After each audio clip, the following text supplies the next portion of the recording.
Welcome to an unnamed special show that I don't have any copy for to introduce. My name is Lou Betcha. You know me. I'm a dude that does things. I don't talk about me. My guest is awesome shit on Spaces. Is like a karate kung fu fucking master. My guy Paul Dahl, one of the best betters in the space. Maybe nobody knows about Paul Dahl. Talk to the people. How are you doing tonight? How do you feel about this card? Oh, Lou, how you doing, man? Really excited to break down this fight with you. I feel like this is actually a pretty entertaining card from a watching aspect. I don't think it's great from a betting perspective, which is a shame that this is the card that we got on together to do. But I'm excited to break down the fights. I like the spots that I do have. I feel like it's a little bit of a chalky favorite, like a heavy chalk card. I feel like not too many underdogs that I really am like big confident in, but I'm excited to break down the fights. Yeah, I agree. I don't have a lot of confidence in a lot of these fights. But we'll hit them one by one, and like we're gonna start. Let's start with the first fight where, for fuck's sake, dude, this number has gone like bonkers. Thomas Jefferson Peterson against Jamal Pogues. Currently, Peterson is a minus 163 favorite. You know, it's been bet up to Pogues. Pogues can be found for 143. I'll let you start off with this one. Yeah, this is such a great host. I'll let you start off with Peterson Pogues. Great. Yeah, so this is actually a pretty interesting heavyweight matchup. Two young guys in the heavyweight division, especially for this weight. You don't typically see too many guys this young.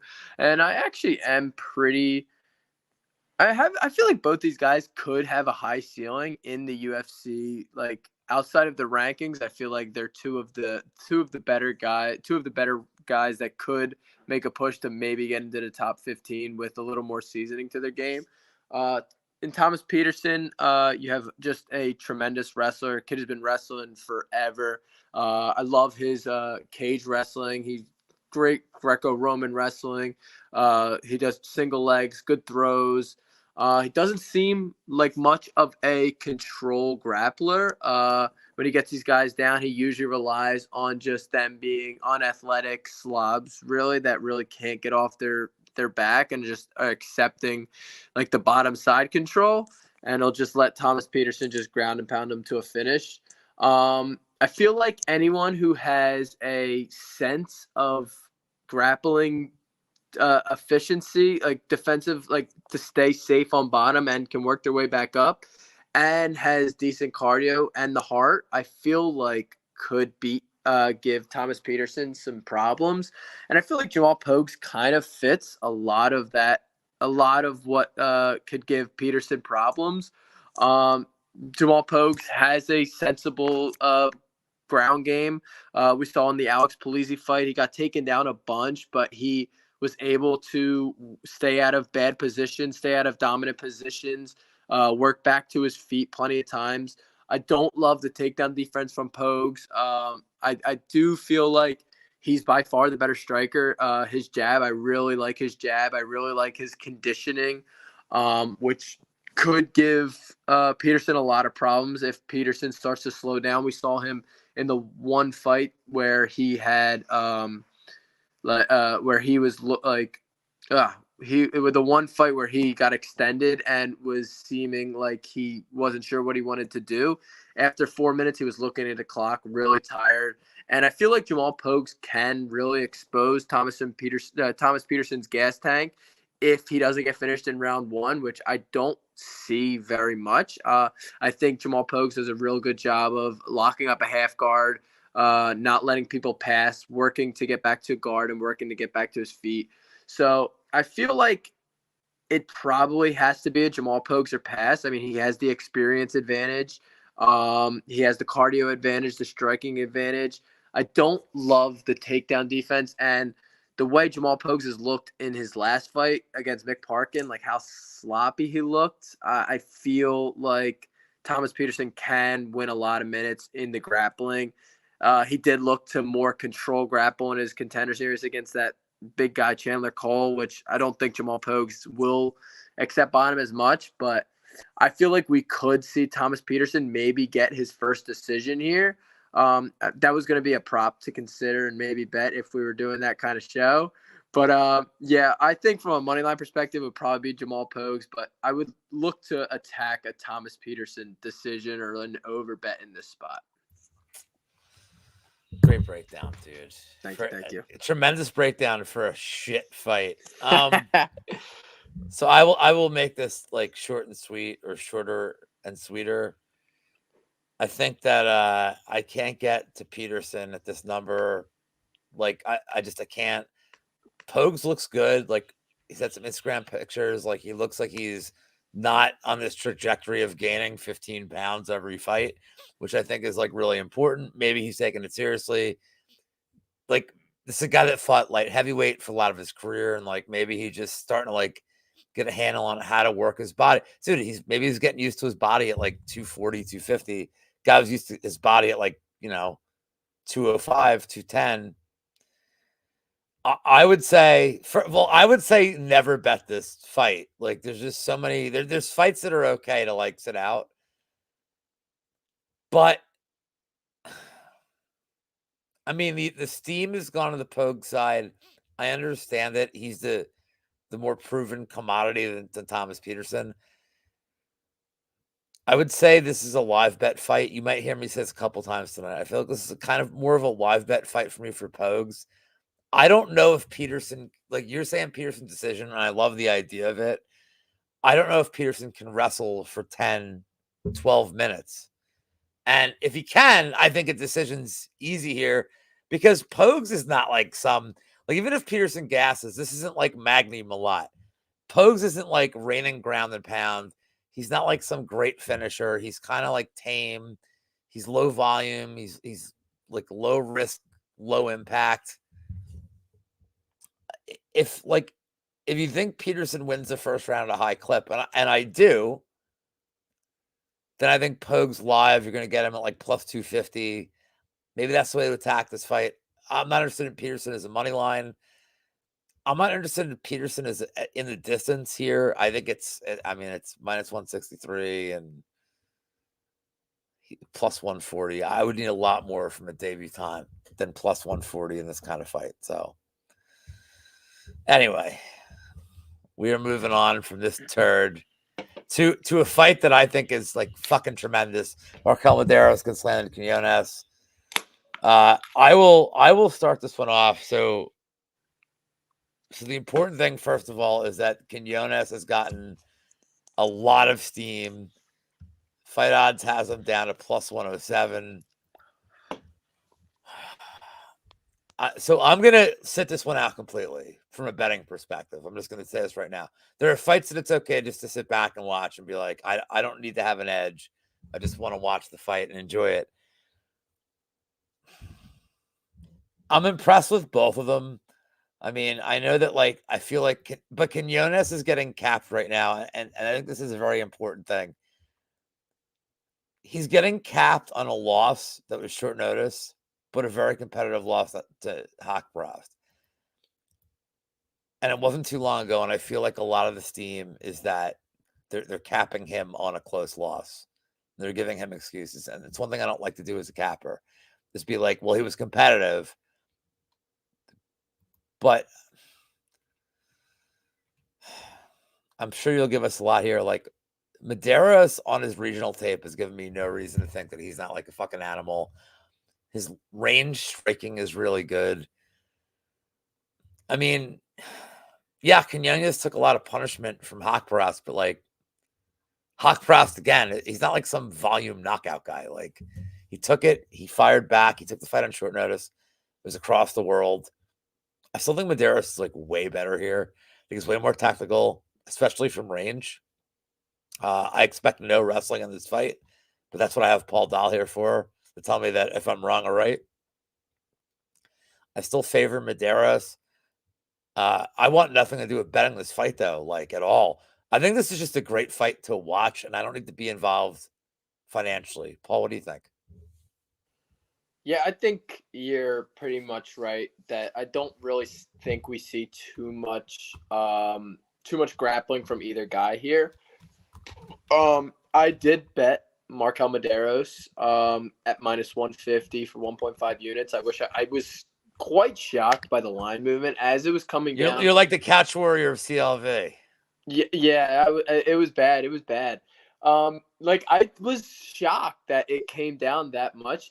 What you said about betting people off a loss, that's one of my favorite things to target is people who overachieved in their first fight but still lost, and then getting them at an insanely overpriced on the next one. The one that comes to mind was Rolando Bedoya against San Kanang. I was one of the few people I saw betting San Kanang in there because Rolando Bedoya had such a close fight with Chaos Williams, and then was at a +300 underdog, and then was a -275 his next fight, which didn't make too much sense to me.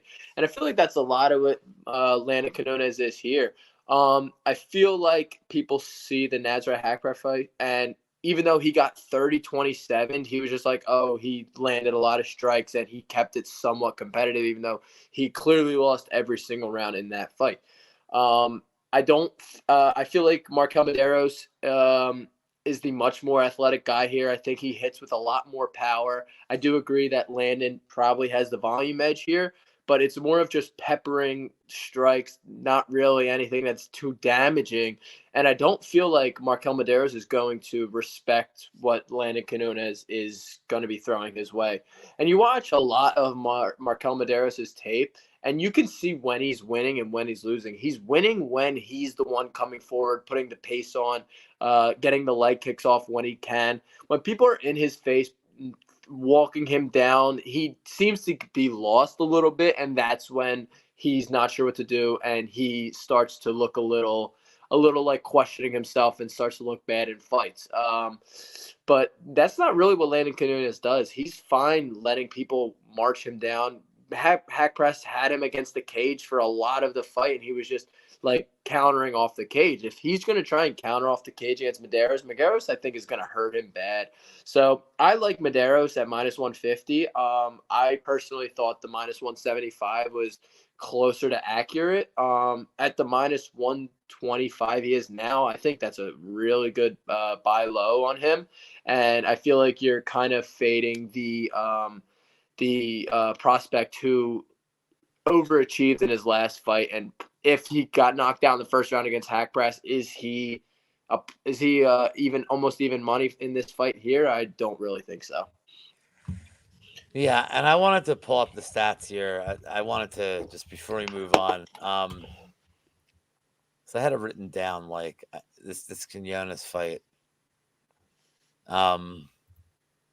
Yeah, Haqparast, and I think this is important. Haqparast still landed 171 strikes on him in that fight. Like, he doesn't have striking defense, whereas I think Medeiros maintaining distance, landing everything from range. I almost feel like, I don't want to say he's going to look -200 because I don't see a finish here, but I want you, dude. And now, how do you feel about getting reverse CLV? You know, it's always a. I don't really do you want your trophy? Do you have your reverse it. CLV trophy? I forget which one of the fights last week I had, and I got reverse CLV bad, and it played out. It was Jimmy Flick. I bet him at +110. I mean, yeah, Jimmy Flick wasn't looking great later in the early in the fight, but he got the thing done. Malcolm Gordon shouldn't have been -200. So, I mean, I got reverse CLV there, but I mean, I liked it, and it worked out in my favor. So couldn't complain too much. It's all about winning the money, dude. That damn right.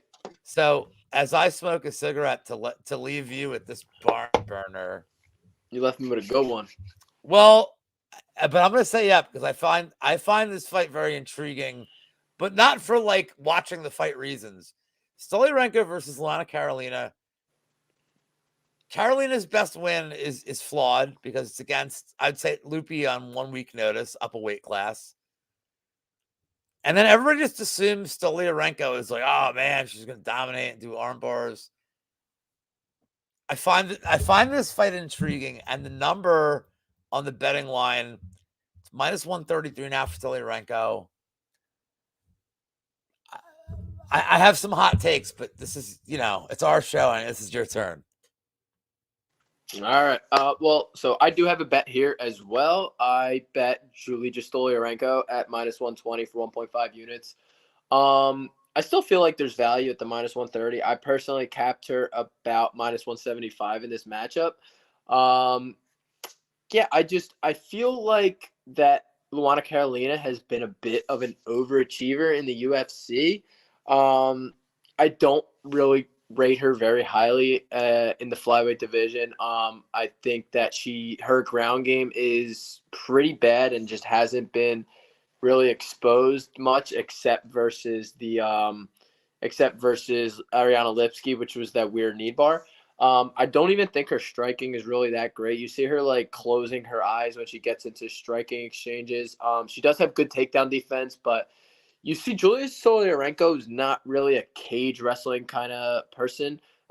You see her really have worked on her wrestling. Her blast doubles has been really nice. She timed one perfectly against Jessica Rose Clark. Against Molly McCann, she shot a double leg, got in really deep, but got it stuffed and transitioned right to a body lock, which was just a picture perfect takedown from someone who watches wrestling like I do. So this is just kind of a weird fight because I don't love laying the chalk on Julia Stolyarenko because I just bet her at +275 versus Molly McCann.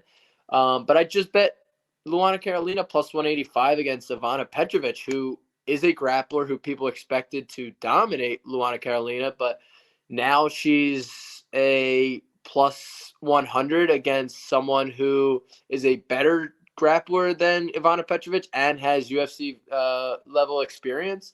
And even in the striking, I mean, Julija Stolyarenko throws with intent. Like she comes out, throws a ton of volume, a lot of kicks. She looks to take your head off, and a lot of that is just to set up that the double leg that she's going to shoot. So I mean, I don't expect this to really last long. I think Stolyarenko probably submits her in round one.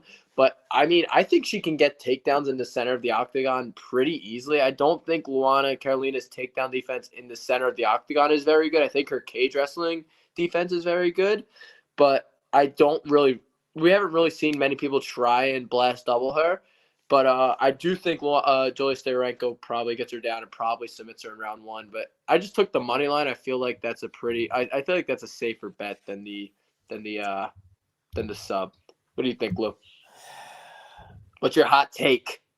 I mean, I don't like my hot take is that everybody seems to think that Stolyarenko is round one or buffs here. Like, and I get it. Like, she's like, what she's gonna do is be physical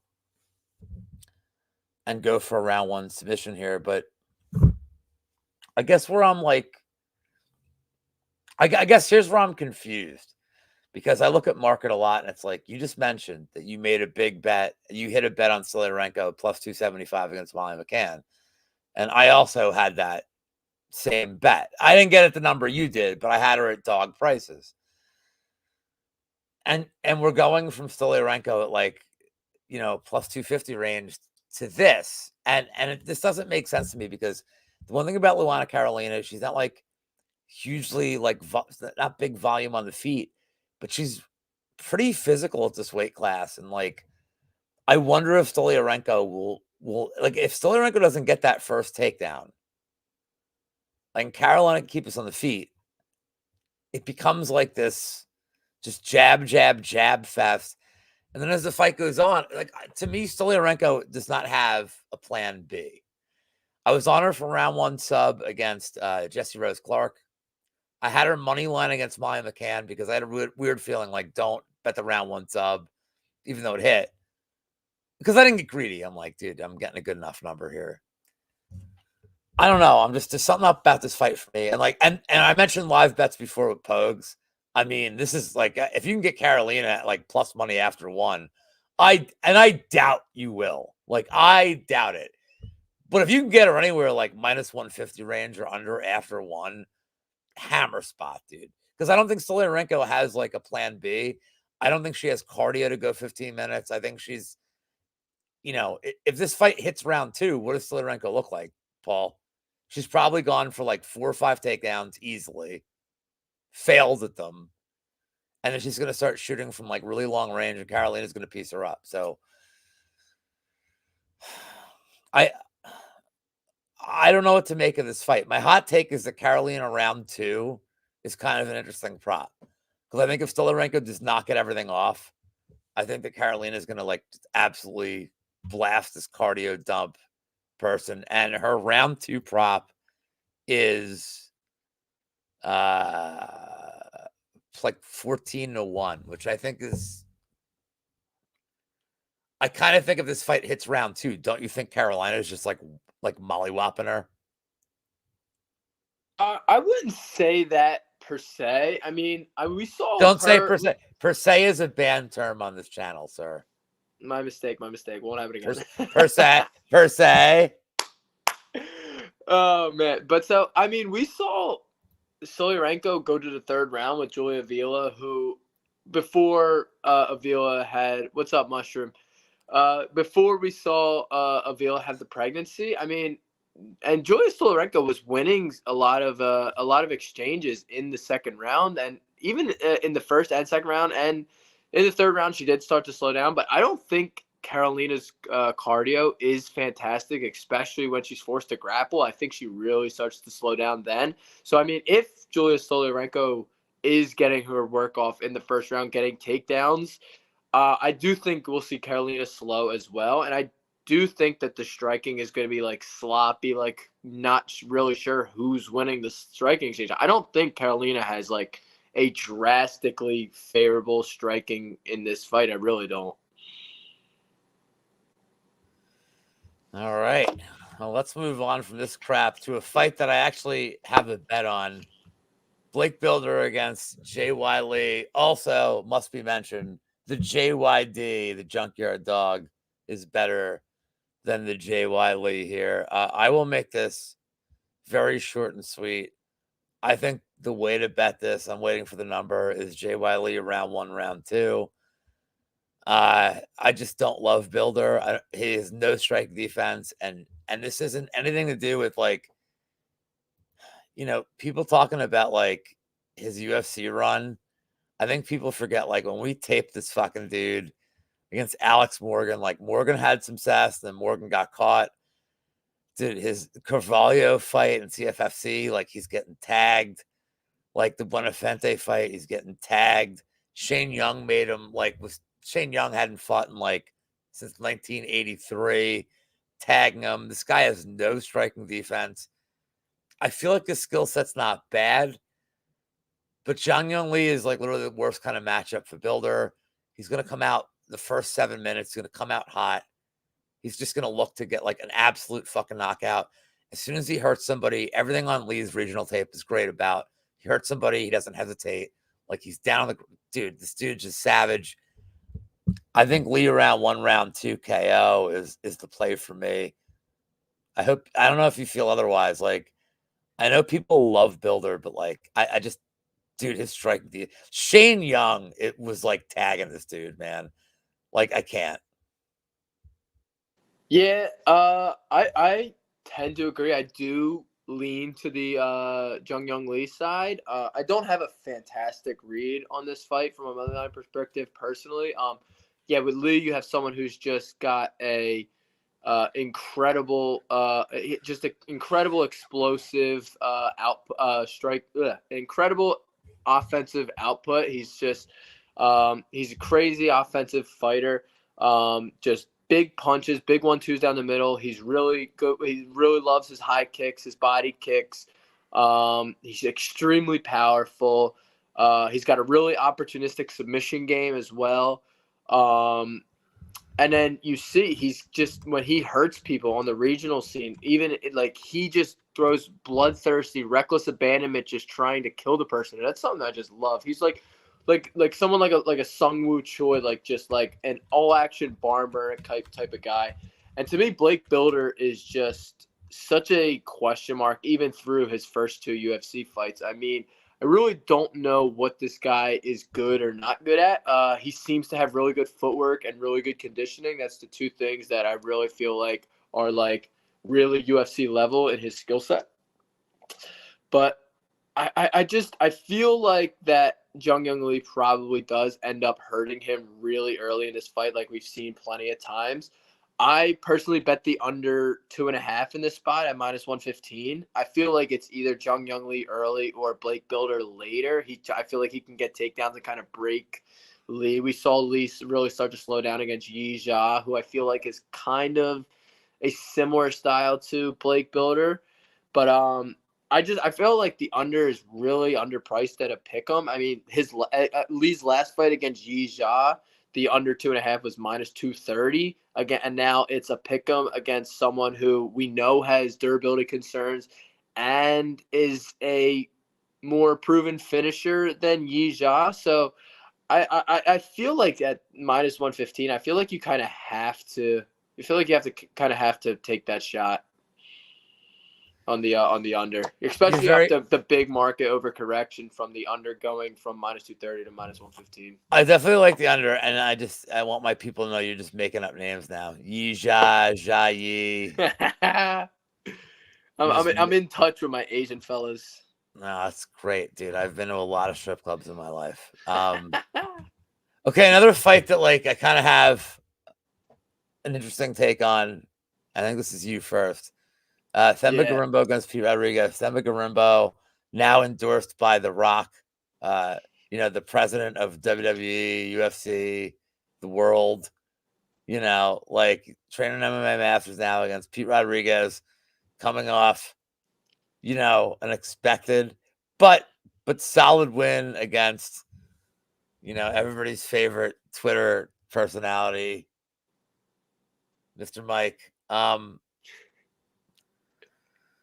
Before I pass this over to you, I feel like it's tricky to evaluate Rodriguez because, dude, his one loss is to Jack Della, who's like probably a future champion. So, like, acceptable loss, but then his wins are. What do you make of his? I mean, he's got like New England regional scene wins. He's got some amateur fights for sure. Themba, dude. So I'm just gonna leave this to you. I have a feeling I feel like there's a line, and it's the under that makes it's really well priced. But I don't know how you feel about this one. Yeah, this is another pass. This is like the major pass fight for me on the entire card. This fight right here, I can't find any really prop to attack. I mean, I feel like the UFC is trying to get Themba Gorimbo a win. I mean, they love his story. They love, of course, the Dwayne the Rock Johnson, my future president. They're getting him his endorsement. Um, I just feel like he's not very good. I mean, he's got some slick back takes, and he seems to have pretty good cardio when he's in control. But I mean, we saw AJ Fletcher start to take over, and Themba just started to wilt and quit. But I mean, he does have good back takes. He's got pretty good timing on his double legs. He's gonna have a big reach advantage here. Excuse me. He's gonna have a big reach advantage here. I just -250. I feel like on Gorimbo against anyone in the UFC is just a negative EV bet. I could never see Themba Gorimbo being this price against anyone. I mean, you know what they're trying to do. They gave him the Takashi Sato, who has no grappling. They gave him Kiefer Crosby, who shouldn't be in the UFC and has no grappling. And now they're giving him P. Rodriguez, who has a major question mark in his grappling. I mean, the only time we've ever really seen him grapple was in his amateurs like 5 or 6 years ago, where he got rear naked choked immediately. So I don't really see. I see what the UFC is trying to do, but at this price, I mean, he was just -125 against Sato. How could you go and bet him -250 against someone who probably hits harder than Sato? And his grappling is a question mark. I don't think it's very good from Pete Rodriguez, but he could be making improvements. He's at a good gym. But it would have to be Themba. Like, I feel like it would be him sub is the only way you could really attack it, but it's like only like +130. And he doesn't seem very offensive with his submission attacks. Like, he feel like he's just looking for like a control position. Like, I feel like you could look to a Pete Rodriguez knockout. I feel like that's the other way you could play this, but it's not really something I want to get involved in, really. Yeah. Garimbo has never proven he should be worthy of this line, like at all. And I think it's crazy. So this under 1.5. So there's two very binary fights in this card for me, and this is one of them. And the under 1.5 is still trading at like 133 here. So the simple breakdown is there's a very binary standpoint where Garimbo takes him down and submits him because he's apparently an ace grappler, turning in MMA Masters, and he has all these skills that like we've never really seen. Or he gets fucking bonked by Pete Rodriguez. And Rodriguez is not a guy who fights out of the first round. Like, at least he hasn't proven that he can or wants to. And his boxing's, I don't think his MMA skill set's great, but like his boxing's pretty good. And dude hits like a ton of bricks. And I don't know that Garimbo can like take these kind of shots from him. So I love the under 1.5 minus 133. I don't really advocate for a lot of under 1.5s, period. But I feel like the price, it's like kind of crazy because Garimbo could get one takedown and probably if Garimbo gets takedown early in the first round, probably subs him. He gets 3+ minutes of top control time, probably gets submission. And if this is on the feet for 3 to 4 minutes, Rodriguez probably bonked him and knocked him out. So I love the under. Pete Rodriguez round 1 is plus 500 right now. I don't love the price, but I also would rather do that than his money line. Like I don't see Rodriguez getting a late round 3 finish here. So I like Rodriguez round 1 for a prop. I think the under 1.5 at minus 133 is kind of a crazy prop. And my boy Rich is in the chat. You bet him sub now. He mentioned the sub within 3 minutes, 375 round 1. I think that's a really good way to play Garimbo. Because again, I think it's pretty binary. I think if Garimbo wins round 1, it's because he wrapped up a sub, and you're getting an awesome market discount over what I think is one of his 2 prime win conditions. So I'd say back up the round 2 sub with him. I know, just go a little smaller units on that. I think if this thing does hit the second round, Pete Rodriguez probably gets taken down immediately and gets submitted. The round 2 sub for Garimbo, I see a plus 650. It's not a great price, but I kind of feel like it's one or the other here. And my boy Shark, we're getting there, Belbito. All right. And also, if you guys aren't following Rich Just Win Baby on Twitter, he nails the mush of the week like every fucking week. If he tells you somebody's mush of the week, do not fucking bet this person. All right, we got Charles Johnson against Azat Maxim. This is my fight to start. I'll make this very short and sweet. I think Maxim, even at this price, is now what, minus 210 range. Minus 220. I think Maxim is probably a steal here, even at the price. Charles Johnson does not know how to win fights in the UFC. He seems to only know how to win fights in the LFA. I don't think he's ever won the first round ever, except against Jimmy Flick, who's like, please take me out in the first round. I think Maxim will get all these takedowns. I know a lot of people are like, look at Charles Johnson. He got taken down 1,800 times by Makayev, 1,700 times by Durden. And yeah, these are 2 aggressive wrestlers constantly going for takedowns. I don't think Maxim is that level of persistent takedown guy, but I also think he has way better striking than Durden and Makayev, and that his entries are set up better. I also think that this line is weird because Tyson Nam, who I think is decent, even at his age, his reflexes are good, his chin's good. And Nam, I think, probably won that fight because that was 15 minutes of stand-up, basically. But that was Maxim's debut. I think now he's got his feet wet. I think Charles Johnson's kind of he's like a jobber. He's there to be hit. He's there to be taken down. He's never going to get finished. I'll wait to see what Maxim round 3 decision is. But I think Maxim, if anybody on this card is a very solid parlay piece at minus 220, I think it's him. There's a reason undefeated guys win these fights. He may rack up 9 minutes of control time, landing 4 punches, and Charles Johnson will not really do anything back in return. And Charles Johnson, again, does not win first rounds of fights. So can Maxim win the second round? Probably. So to me, fairly safe parlay piece. Picking Maxim here very confidently. What do you got, Paul?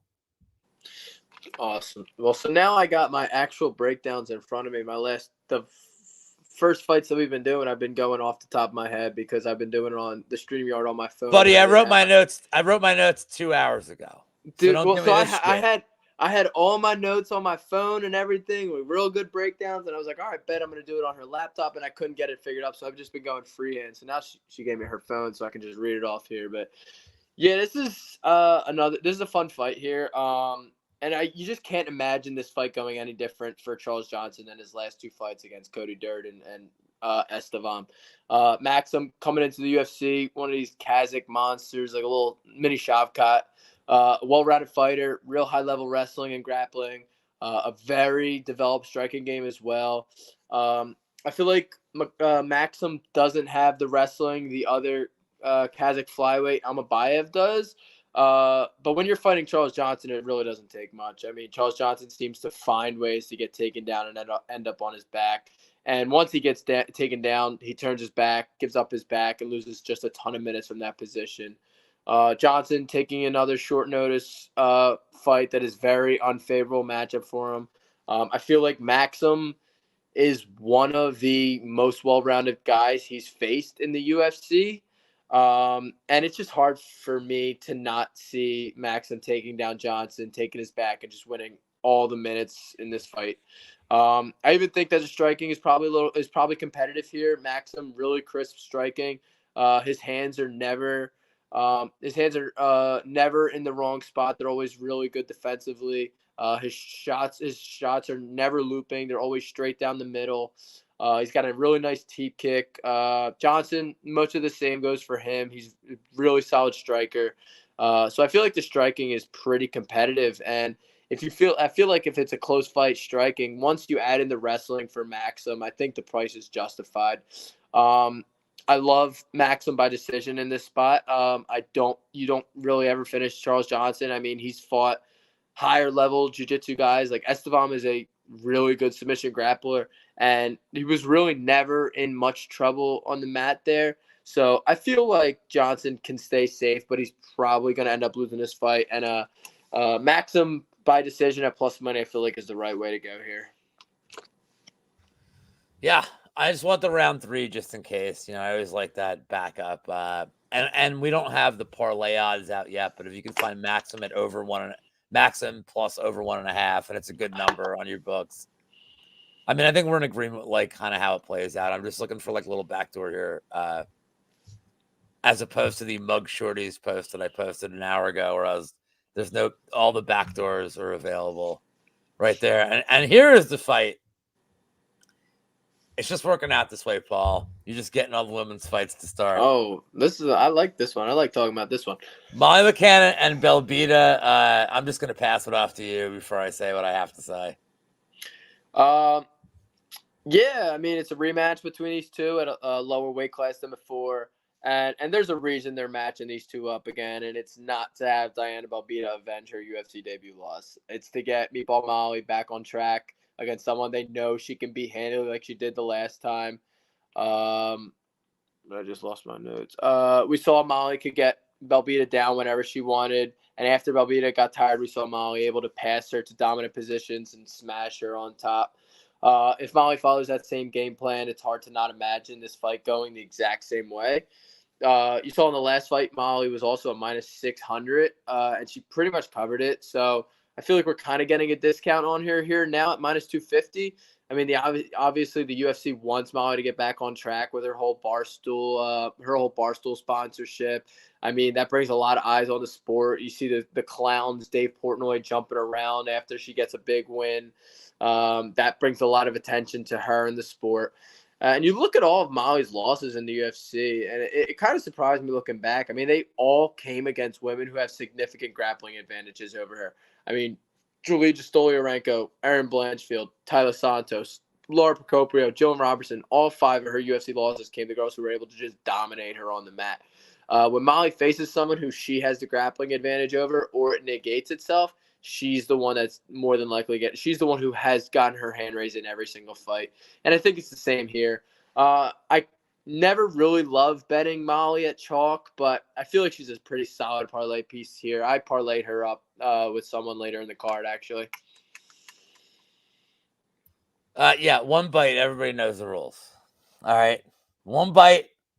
Everybody knows the rules. Don't want to burn my mouth eating this slice pizza. Yeah, I mean McCann should whoop Belbita. Luke is not my friend. Sparring with Reality. Luke is not in the chat, and I know he's a big Jojua truther, and Jojua like fucked Belbita up. I don't know what she does well. If this thing is 15 minutes on the feet, I still think McCann just lands the bigger moments, like lands the bigger shots. If it hits the ground, it's like complete domination with McCann. Look, man, I constantly say on all my shows what could go wrong with parlaying a minus 300 MMA women's, WMA line, but I just don't know. Like, Belbita's path to victory is what here? It's 15 minutes of out volume McCann with her doing nothing except taking it. I don't see it. I think McCann's pretty safe here. I also think if this thing went to the judges, there's going to be a little bit of like, if this ends up being like a crazy close fight, I think McCann might get a little bit of rigory here. But I don't know how Belbita makes rounds close if McMahon, unless Molly just throws like literally 12 punches around. I'm not saying that's not out of the realm of possibility, but Belbita will have no moments. Like, there's no moments where she's going to hurt Molly McCann. And Molly McCann has all the moments here and the takedown equity. I think she's a very, very safe parlay piece. So, yeah, let's move on. I get to start this one. And all right, here's a fun fight. Now, and I get to start somehow. We should have done this the other way around. I didn't realize it was going to be me getting all the fun fights. Gilbert Urbina against Chuck Buffalo, Charles Radke. So I have a bet on Radke here at plus 170. And I'm going to let you do the bulk of the work here with the breakdowns because you're just very clearly better at me. And also, this is why I have you on. It's me pimping you. You're my streetwalker. I've never been super impressed with Urbina. I think he's kind of like the Kosei win's great, but like Kosei is retired and he's like kind of just a complete bum. And I feel like with Radke, just call this like years of gambling experience, Paul. This is us getting a great price on a guy who I rated very highly going into the Blood Diamond fight. He traveled across halfway. You and me both. But dude, he traveled halfway across the world in his UFC debut. Okay, he didn't look great. He did what he had to do to win. Maybe his post-fight speech was America, fuck yeah. He's doing his thing. And, the MMA engine does not 100% agree with everything he said. But I feel like a dude who has like a lot of skills, has good grappling ups. We saw some. By the way, CFFC is the best. It's the best league under LFA. Like, I would like, other than LFA, I would say regional titles in CFFC are tremendous. He's well-rounded. He's tough. And Urbina has shown like he loves getting punched in the fucking head. Like, Tresean Gore stinks. He stinks. Friend of the channel, my best friend in the world, Cody Brundage, beat his ass. He beat Tresean Gore's ass. And Gore landed shots on Cody. Dude, Urbina just gets crushed by shots. I don't think Radke doesn't have the power that Tresean Gore has. Like, let me get that out of the way. Gore has some serious fucking power. But Radke uses his punches to set up cage grinding, just getting control, getting on the hips, taking people down. I think we're going to see a way better Chuck Buffalo here. And I think he's just way more skilled than Urbina. I also think this total, I know people are going to hate this. I kind of like the over. I think Radke decision feels like a bet here. I think he kind of might win the first 2 rounds, then I don't know, maybe be racist. I don't know what he's going to do in the 3rd round, but like, I kind of like Radke just to win the minutes. I think Urbina has to win moments. Give me the dog here, man. What do you think? You're celebrating, so I must have something. I am in agreement with everything you've just said. Every single thing you just said, I agree with. This is recorded, by the way. You This agree is with me? unbelievable. Recorded. Unbelievable. I completely agree with you. If when Charles Radke wins this fight this weekend, they need to post that video. Someone needs to post a video of that breakdown that you just had right there. That was incredible, my man. But yeah, I bet Charles Radke for 1 unit at plus 185. I got really good value on it. It topped Well, off. Daz has 3 units, so you're a pussy. Ooh, my man. I honestly regret not going bigger. I got into my own head seeing so many people on Urbina this week that I was like, am I missing something? But I was like, this price can't be right. So I only put a unit on it. I really do wish I went more. But I don't know how you can be confident in Gilbert Urbina minus 200 or worse when he was just a pick'em last fight to Orion Cozy, who is a much worse version of Charles Radke. When has Urbina ever looked minus 200 against anyone of any credibility? I do like a lot of what Urbina brings to the table. Like, don't get me wrong. I love his size for 170. He's going to be pretty big in this matchup. I, I think he's got crisp striking and he's got good wrestling and a good grappling game. I mean, you watch most of his fights and he's like almost 10-8ing everyone he fights. And then once the second hits, he just like falls off a cliff and slows down. Like he's trying to like conserve energy or something. Like even in the Kosi fight, like he 10-8s Kosi in the first round. And then as soon as the second round fights, I literally like I didn't really remember the fight live. And then I watched it back and I'm like, why is he not doing anything in the second round? He literally had him dead that round. So I feel like he's just starts to question his cardio and stuff. Like even in the Brian Battle fight, he wins the first round pretty handily, and then the second round he starts winning and then just wilts, gives up a bad position, and just quits. I do know that was short notice, but I mean, you even look at his other loss to Sean Brady in 2018. He wins the first round against Sean Brady, looks good, and then just falls off a cliff and loses the second and third round. He's extremely hittable. I mean, you saw on Tough, he does not move his head. Tresean Cord was just battering him on the feet. Relentlessly. And even like the Kosi brother, who has no striking to speak of, was getting off on Urbina quite a bit. I like a lot of what like Radke does, and I feel like he's getting just a lot of hate for the Blood Diamond fight. Which I mean, he won a lot of striking of the fight in Blood Diamond, and like I get the people thought it was a boring fight, but he did what he had to do. Like I mean, he held him against the cage, slowed down the striker, he won the fight. He's got a really nice lead left hook. He's got a lot of power in his feet, and I do think he can crack Urbina. And you see the game plan that he used against Radke, the very cage wrestling, gritty, like slows down the fight, like really like a hard, like working style. If Radke does that the first round here, I think he's gonna cook Urbina late. I think Urbina is really going to slow down if Charles Radke goes to look to do the cage wrestling and starts to look to use a lot of takedowns. I do think that Charles Radke has a really solid grappling game as well. He's a black belt in jiu-jitsu. He's a really good BJJ player. I think this line is completely way too wide. I do wish I went wider. I went bigger on it at plus 185, but I just take a unit on it. I'll take that. I I think he does win this by decision. I think he can. I think Urbina can win the first round, and once he starts to slow down, I think round 2 and round 3 for Radke is pretty. I feel like if Urbina's not finishing him in the first round, I don't think he's gonna even come close to looking minus 200 in this fight. So yeah, I love the dog in this spot. So just I can't share this right now because Twitter's being whatever, but friend of the channel and my friend Mike's MMA picks.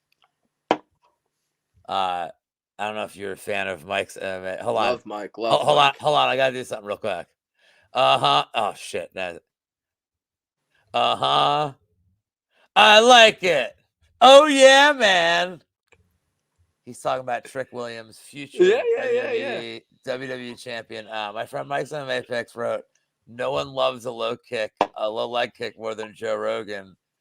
And I responded that I think that Samuel Low Leg Kickington, who invented the move, would beg to differ with Mike and Joe Rogan in that regard. So I'm glad we're both on the Chuck Buffalo side. Also, by the way, I don't know what the fucking I'm not the toughest guy on the internet, but I'm close.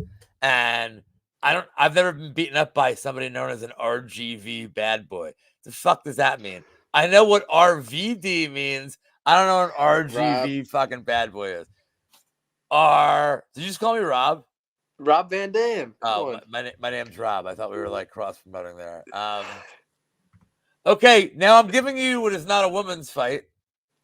I think I get the women's fight next, but I think this is like a really this is a very complicated fight to break down, and it's not as cut and dry as most of Twitter seems to think it is. Kizriev versus Murdoch. Kizriev last fought in 1987, and Murdoch is most remembered for fading against GM3. I don't think this is a cut and dry fight.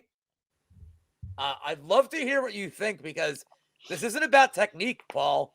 This is really about like long layoffs, like cardio. This is more about like the things that aren't technique. So I'm curious what you think about this one. See, I was curious about the other fights, by the way. I'm very curious about this one. So I feel like a lot of people are really breaking this fight down, like you said, in a narrative-based setting. And to me, I can't really do that. Like, to me, maybe that's a big point that I take in like a lot of bets that I lose, is I don't look into the narrative side of it. I mostly focus on who I think is the better fighter. And to me, Aliashkab Kizraev is the better fighter to me. I think this is a great fight here. I'm really excited for it. I'm very high on the skill set of Kizraev and his future in the company. I don't think he's just a one-dimensional Dagestani wrestler. I think he's got some pretty decent striking as well for one of these Russian Dagestanis. He's got very crisp boxing, fast jab. He's got big body kicks, big head kicks. He's got big knees up the middle. But, I mean, the bread and butter is the wrestling and the grappling. I mean, he's got some high level takedowns. He's got big body lock takedowns. He does beautiful single legs, transition to double legs, and he's got really good top control. And he's got super fast back takes. That's one of my favorite things about him. And one of the skills that I really am high on is his high pace, and he seems to have good cardio. Now, he hasn't fought in a while. I don't know what he's been up to. He's 33 years old now. You could see that pace. You could see that cardio really fall off a cliff here. And I think a lot of what he does is going to give Muradov trouble. We've seen Muradov struggle with pressure. I mean, he starts to slow down drastically when people are constantly in his face and when there's grappling. That's where he's lost both of his fights in the UFC. He doesn't seem to have fantastic takedown defense, and when he gets taken down, he seems a little bit content to lay on his back or give up his back trying to get up, and he doesn't seem to really have an answer for the back take. I do feel like the striking definitely favors Muradov, but I really don't think it's much of a wash on the feet. We've seen Muradov rocked and hurt by far worse strikers than Kizraev, and I do think that Kizraev can get him down and get the finish. I don't love Kizraev's size for 185. That's another big topic point. I think he's so much better suited for 170. And I'm really concerned because I'm really curious because I thought he said he was going to go down to 170 after his last fight against Tululin. So, and then every fight he's had booked since was all at 185. So I don't know if that was just to talk or whatever. And I do feel like that the small cage at the Apex is really going to play a factor into Kizraev's game mightily. I feel like he can get on the hips of Muradov. I think he can take him down and take his back. I made a bet on Kizraev at minus 180. That was before I saw Rich. You are the king of reverse CLV, sir. Yeah, it was bad. I mean, I don't love it now that I saw Rich put him as the mush of the week. I mean, Just Win Baby, that always scares me. I mean, I had Ricky Simone, that fucked me up too. But I mean, we just saw Kyle Bahayo minus 220 against Mahmoud Muradov, and I feel like Kisraev has a better style to beat Muradov than Barayo. Kyle was comfortable playing off his back in that fight, which made the fight very close. I mean, if Muradov reverses and gets on top, I don't think Kisarev's just going to lay on his back and give up minutes. I think he's going to work back to the feet, work back to try and get a takedown, and he's going to start to slow down Muradov, and I feel like he can get like a second or third round finish, honestly, too. I don't mind Kisarev, the money line, especially as it comes down now at minus 150, and I don't mind the sub prop on him as well. It's about plus 300. That was another prop that I was going to give if we were doing that show. Well, I mean, we're still considering them and maybe betting. Well, consider Kisarev by sub, even a little 2-3 sub. I hear a lot of people saying Muradov has the cardio advantage, but we've seen his cardio really fall off a cliff in a lot of his fights, and I feel like it's especially when the grappling happens. So, I mean, if Kisarev has the same pace and cardio that he did before he had this layoff, I think he can really wear down Muradov and get a second or third round finish. Yeah, I mean, I don't want to be as technical as you here. I think we're getting like a fucking bargain basement price on Kisriev here. There's nothing about him that showed me he can't just absolutely wreck Murdoch and like chuck him on the ground and have his way with him. It's the inactivity, I think, that's scaring people away. I think skill for skill, even on the feet, man, I don't think Kisriev's like, I feel like people are capping this fight on like, well, Kisriev took 7-8 minutes to beat Tallulah, and I think people that bet the under 1.5 there are like, oh, this guy stinks. It's like, that was his UFC debut. Like, and it happened a year and a half after his Contender Series fight. I think Kisriev has all the skills in the world. He's a Dagestani wrestler. You giving me him at minus 200. I'm all about it here. I don't have much more to add to that. I know Rich has the much of the week. I hate it. I hate you, Rich. But like, people are betting Murdoch. It's like, oh, that's such a sharp side. Like, he's so skilled. And it's like, is he though? Like, dude, I could punch GM3. Like, his striking defense stinks. So I'm not convinced Murdoch's going to really land any shots here. I'm not convinced he can stop any takedowns Kisriev has. I think we're getting just an amazing price on him right here. So I like Kisriev a lot here. Next up, Vivi Araujo against Natalia Silva. Short and sweet for me. I think Silva wins. I'm never betting this fight. I don't like this price. We're paying recency bias. This is a crazy line. The over's juiced. The decision props juiced. The money line's juiced. I don't want any part of this. Araujo, I will say this. I think Araujo is very skilled. And I don't think she's showed all these crazy signs of like decline. I think Silva is just a new hot toy. I think you have to pay the price to bet her right now. I'm just not interested. I'm sitting this one completely out. I think if this fight went to split decision, which is like if you wanted to have a fun prop, maybe it's split. But even that, man, I think Silva wins decision at a super high clip here. I just don't have any interest in the Silva decision. I don't even know what it is. I'm gonna look it up right now, but I'm sure it's fucking terrible. It's minus 150 on DK. I have no interest in that kind of bet here. So you have anything to add here? Like, I think it's dog or pass for me, but like, I don't know how I get to a bet here. You? Yeah, no, I'm gonna keep this real short. I mean, I do think the line is very, very wide here, but it's hard to imagine Natalia Silva losing this fight. I mean, to me, she looks like a top 5 girl in this division right now. Someone who could be a future champion down the line, only 26 years old. I mean, it's everything you said. I mean, she's got fantastic striking. She's got amazing, incredibly fast counters. Really amazing footwork, really great takedown defense. She's got good jiu-jitsu if she gets taken down. I mean, she checks every single box that there is to check. But to me, Araujo just doesn't check the boxes of someone who's going to derail the hype train. I mean, yeah, she's too old. She's more of just a boxer. I think that Natalia Silva can keep the reins and just pick her apart with their long kicks. I feel like Araujo needs takedowns to keep this fight close. I think on the feet, I don't think she really has a chance in this fight. I do even think that we could see Natalia Silva hurt her on the feet. We've seen Araujo get hurt a couple times in her last few fights. But I mean, maybe she could catch a couple kicks. Silva really likes to throw kicks and maybe end up on top. And Silva will play guard, which could be a path for Arujo to to win some minutes there. But it's hard to imagine that Arujo really can get takedowns and win a lot of this. It's hard to find any kind of approach to betting this fight at all. So it's just a big pass for me. Yeah, and look, I was fair. I started this one off, Paul. So like it's women's fight that I got to start off, and I just did the quick breakdown. But I'm gonna pass this one off to you, and then you get the main event to start. Randy Brown against Muslim Salikov, rebooked fight.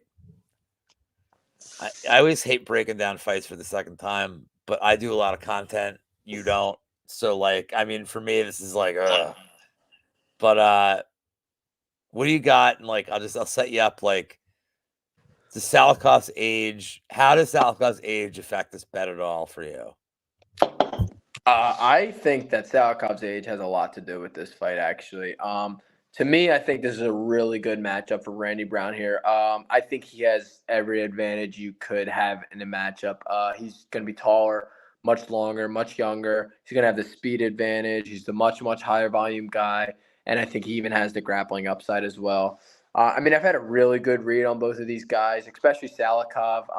I had the Leach against him at plus money. I had Salikov money line and inside the distance versus Fiallo. I had Dalby money line and decision versus Salikov. For Randy, I mean, I had him at plus money versus Chaos Williams, and I had the under 1.5 versus Jack. So I've had a pretty good run on these two guys. I just feel like Brown has Salikov covered everywhere here. I think he can break them like with his volume, like how Leach did. I feel like the only thing that really could give Randy Brown troubles are the leg kicks to Salikov. But I mean, I think Randy Brown just outworks him, outpaces him, outvolumes him, and I think he probably gets a second or third round finish. He is who I have Molly McCann parlayed with. I forget what that came to. I have about 1.75 units on it. And I also think that one of the best bets that could be on this entire card, I think the fight doesn't go the distance here at plus money is a fantastic bet. I mean, with the high volume nature that Randy Brown has, we've seen it. I love that picture. That's a fantastic picture from 1936. I mean, it's black and white, like, and you're betting against him. I wanted to make that very clear. Oh man, it's like betting against Muhammad Ali. But I mean, we've seen the the high volume nature of the Leach really break Muslim Salikov down the stretch. I think Randy Brown even has a super slick submission game that he could find a sub and wrap him up as Muslim slows down. I mean, the cardio CERN really is a big question mark for me. And I mean, it's not like we haven't seen Randy Brown cracked and finished multiple times in the UFC. And I mean, the power is one of the last things that always goes. And I think Muslim Salikov can hurt Randy Brown and get him out of there. So I bet it for 1.5 units, that plus 100, the fight doesn't go the distance. I think that's a really good bet in this spot. All right, let me get this amazing picture of Salikov off the screen. I don't share your enthusiasm for Randy Brown here.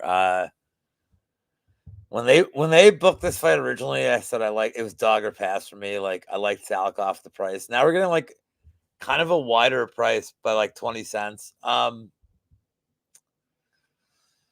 Yeah, I mean, I don't like betting Randy Brown at like big numbers like this. He doesn't pull away from fights. He doesn't have a tendency to win like very clear decisions. So like the math would say bet Salikov. But I think in Salikov's last fight, the Dalby fight, like it got exposed. Like you just have to put any kind of like a modicum of volume on him, and he's fucking toast. So I mean, even before that, what was the fight I was at? The Long Island fight was the Leach. Yeah, and like Leach just pressured him, and like all he had to do is pressure him for like 2 minutes, and like fucked him up. Like if you knew Randy Brown would actually like fucking pressure him, he'd justify the price tag. But I get why you parlayed him. I think that Salikov's probably earlier buffed. Excuse me. But I don't love Randy Brown at minus nonsense odds. Yeah, I can understand that, but like everyone, I hear a lot of people saying, "Oh, you can't trust Randy Brown at minus 275 or two at big chalk because look at the Trinaldo fight, look at the Wellington Turman fight." I mean, a lot of those were, but especially the Trinaldo fight. I mean, that was close because Trinaldo was mixing and grappling. I don't think Muslim Salikov has any grappling upside in this fight, so.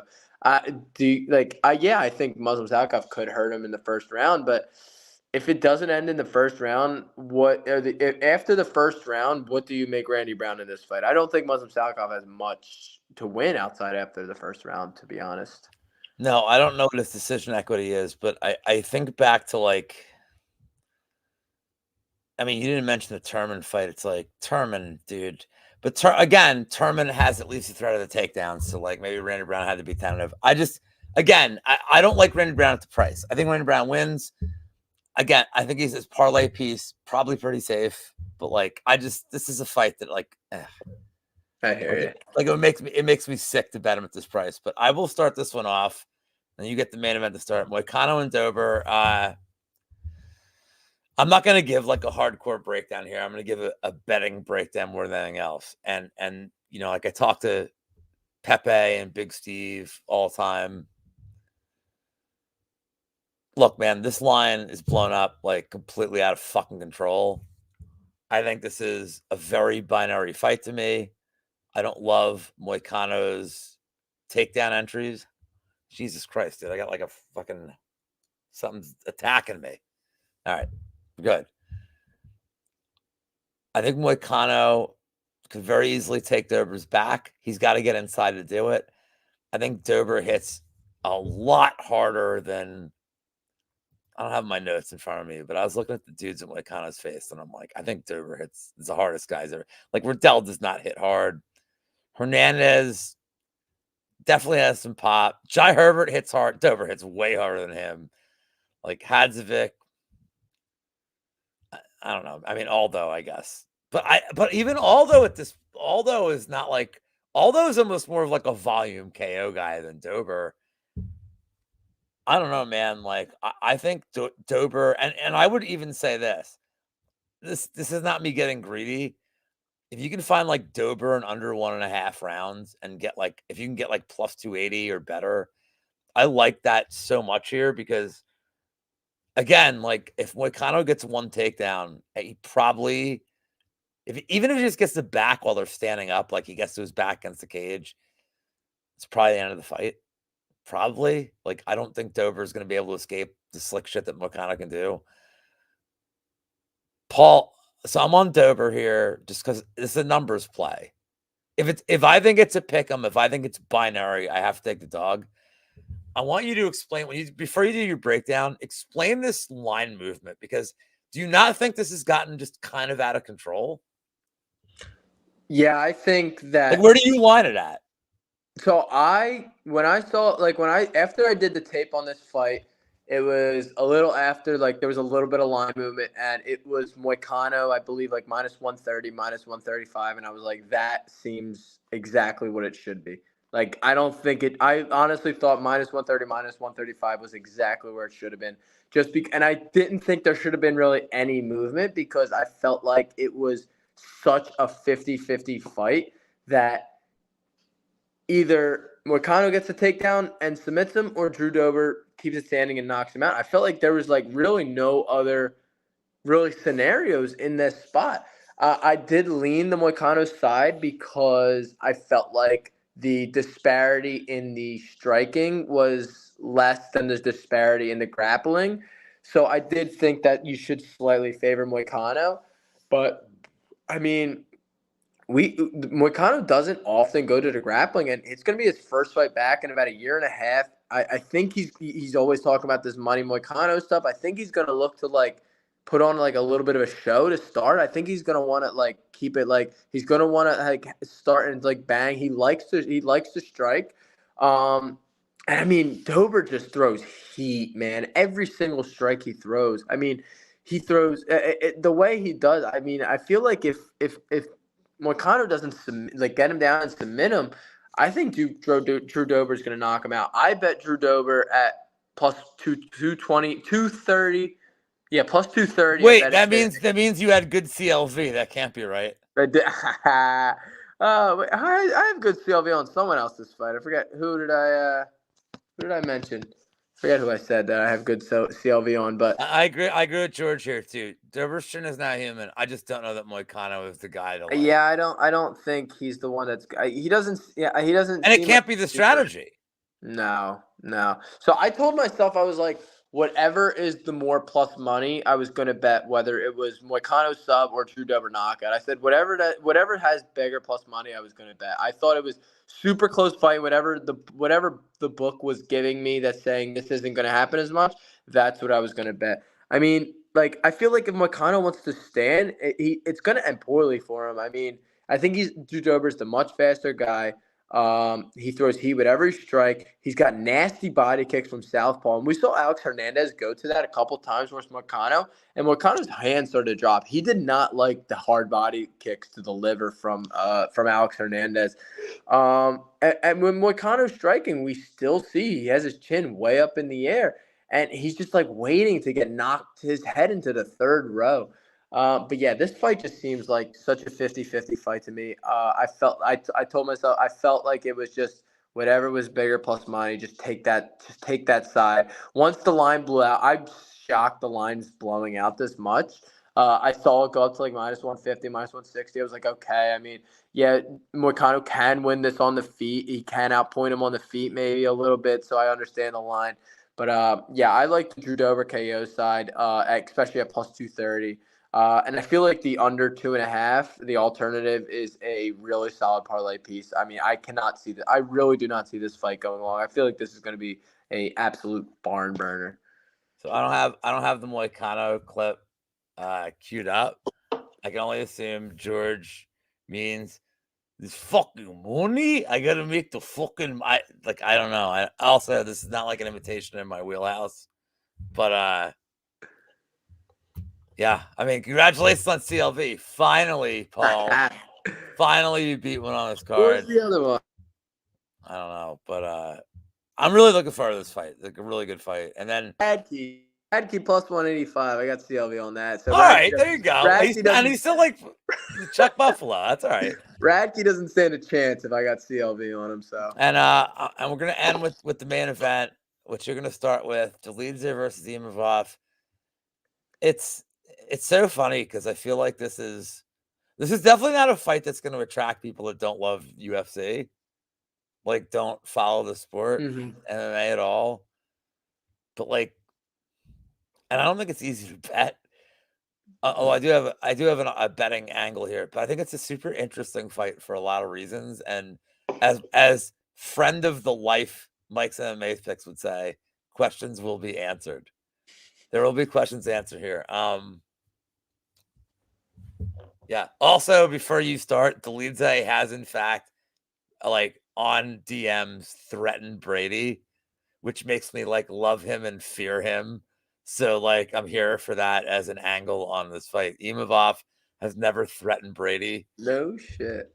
Well, Brady said something about like Brady made some like missed buys comment or whatever, and he like literally wrote Brady's like, do not say this. Like, I'm saying this as a gentleman. And Brady's like, fuck, I'm going to die. And I'm like, yeah, look. That's incredible. It's so funny knowing that like Brady stirs no shit. And, like, meanwhile, it's all I do. And I'm like, you done fucked up, son. So, Dolidze Imavov, 5 rounds of note. It's a main event. What do you think, man? Yeah, pre-tape, I was sure I was going to have a bet on Imavov. After tape, I do feel like Imavov wins here. I think he's the clear minute winner on the feet striking. His jab is going to get to the target so much faster than Dolidze's low-volume hooks. I feel like the footwork, I feel like Dolidze's not going to be able to find Imavov. And I just feel like he's this much faster guy. I feel like he's the much superior volume, straighter shots, better footwork. I think that's going to be the difference here. As well as the 5-round nature, I feel like it does play into Imavov's favor slightly. But after tape, there's a lot that Dolidze really brings to the table that can give Imavov trouble. The small cage is going to play into Delize's favor to close the distance and wing bombs. And the biggest thing is how easily it could be for Delize to clinch up and win minutes, pushing Imavov against the cage and working for takedowns. I mean, we saw Phil Hawes control Imavov against the cage for nearly 10 minutes of their fight while he was completely dead gassed. Even Strickland went for he got it for like 5 minutes, and that's really not Strickland's game at all. So I mean, if Strickland does that, I don't see why Delize can't hold him against the cage and get takedowns. And if this hits the mat, Delize is going to be levels above Imavov. I bet Imavov at minus 125 against Chris Curtis in a match that I felt was easier than this. So fuck the Chris Curtis. You're damn right. But so now to bet him at minus 160 in a tougher matchup, I feel isn't the right way to play it, since it gives me pause to bet this fight from a money line perspective. I feel like the way to attack this is the overs, though. The over 2.5 is sitting at the same price as Ian Vob's money line, and I don't really see a world where Delize gets finished in the first 2.5 rounds. I feel like the only way Imavov gets a finish is if Delize is completely out of gas and gets finished late. So since I do think Imavov wins, and it's probably later, I feel like playing the over is really just fading Delize's early finish, but you're also getting almost all of Imavov's money line while also getting any Delize equity, any Delize decision equity.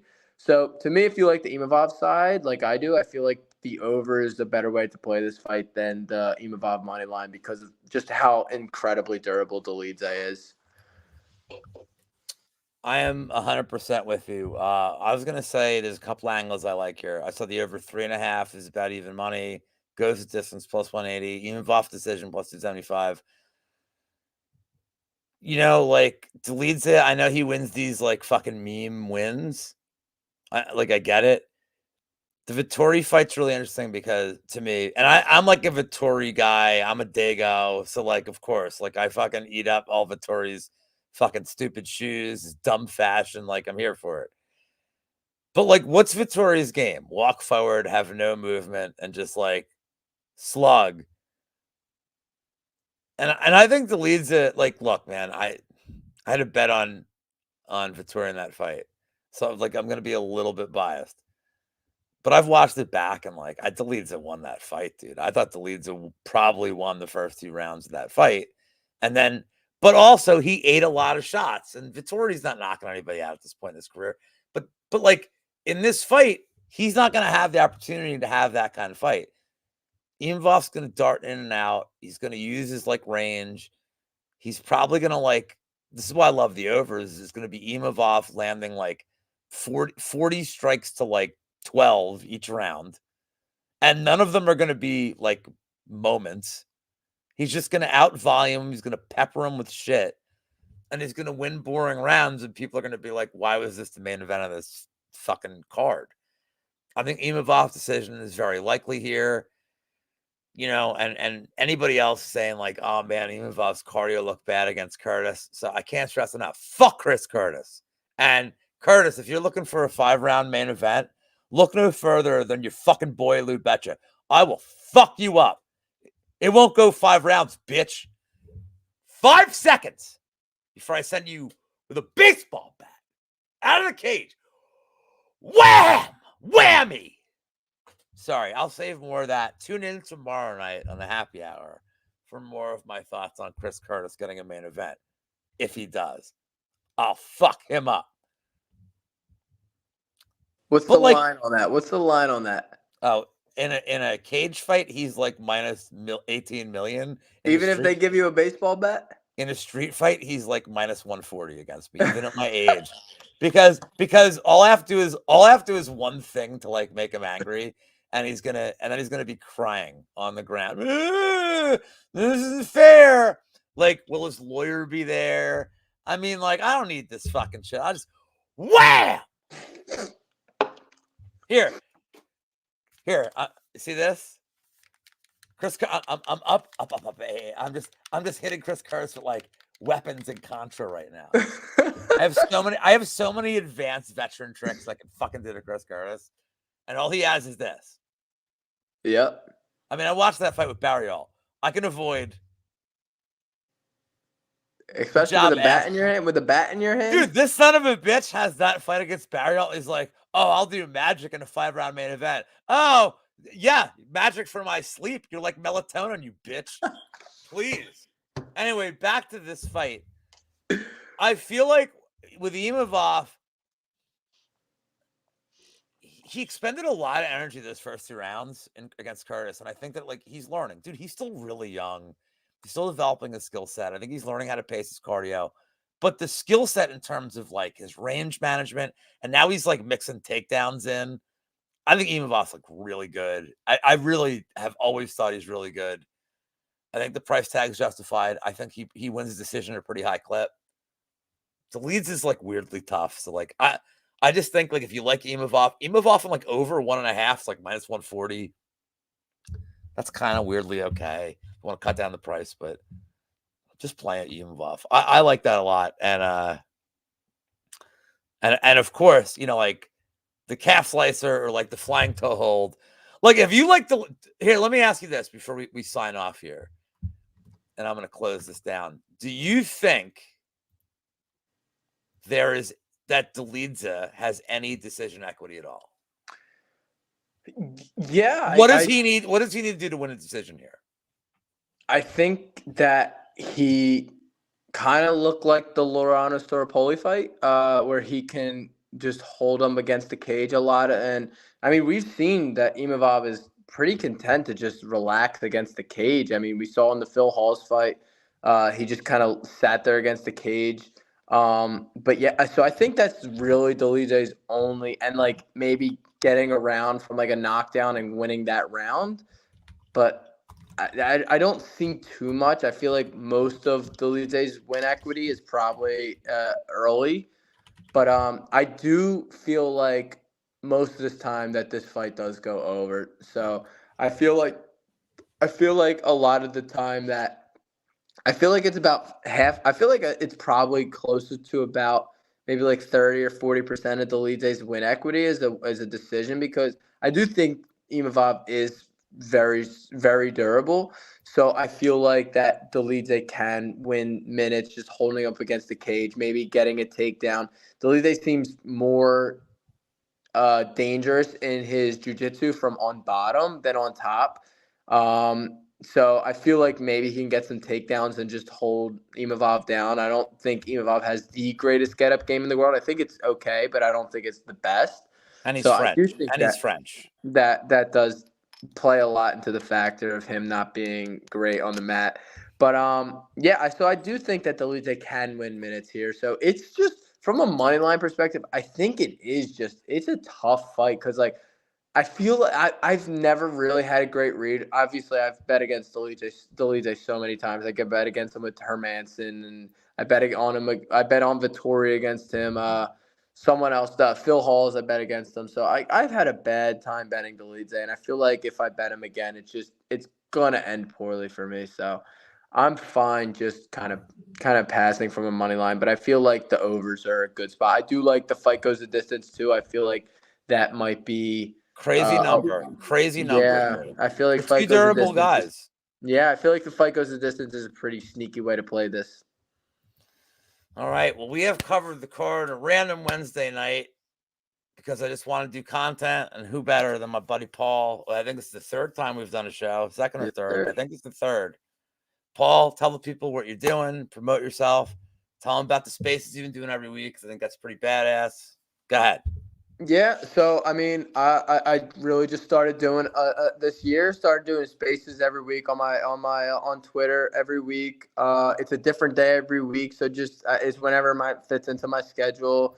Just moved into an apartment, so it's really been hectic, especially with work and everything. So, yeah, just look on my channel every week. Everyone's welcome to come out and join and break down fights. I love talking about everyone, getting everyone's perspective on it.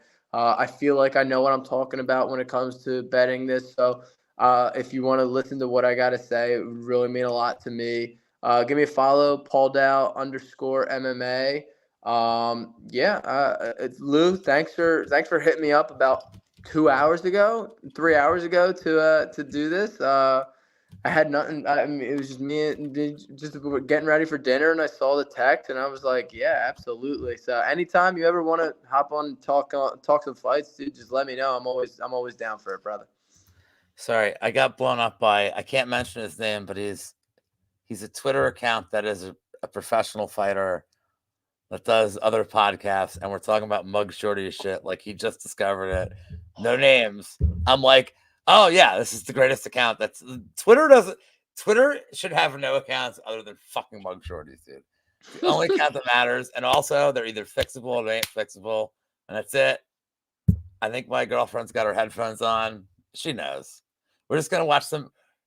Look, as soon as our TV is over for the night, she's like, "Are we watching bitches getting arrested?" I'm like, "Goddamn right." And it's just body cam videos. It's like, "I'm not drunk." 2 minutes later, it's like, "You blew a .31." Fuck you. Yeah, my girl, she's passed Hey out in man. the other room. All right. Thank you, Paul. Thank you, chat. Thank you, all the guys. We'll see you here tomorrow night, midnight, happy hour. I may do like a short video for props to consider tomorrow. I don't know. We'll see. I'm trying to say that for the pay-per-views, you bitches, you greedy motherfuckers. Paul, thanks again. Guys, see you tomorrow. Goodbye. Have a good night.